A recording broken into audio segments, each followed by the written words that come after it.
ayikho nje into embi engiyithatha kubona kodwa for hip hop besiyidinga into efana naleyana.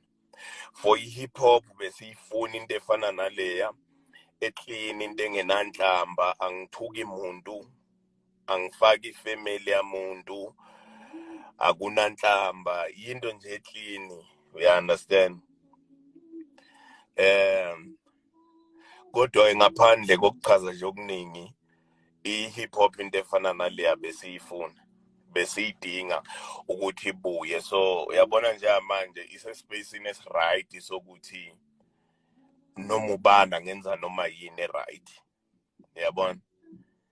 Plus mina ikhona ingoma engiyiphethe la esandleni, ingoma engiyiphethe la esandleni, khona ingoma engizoyidrop no Nasty C no Pato Ranking.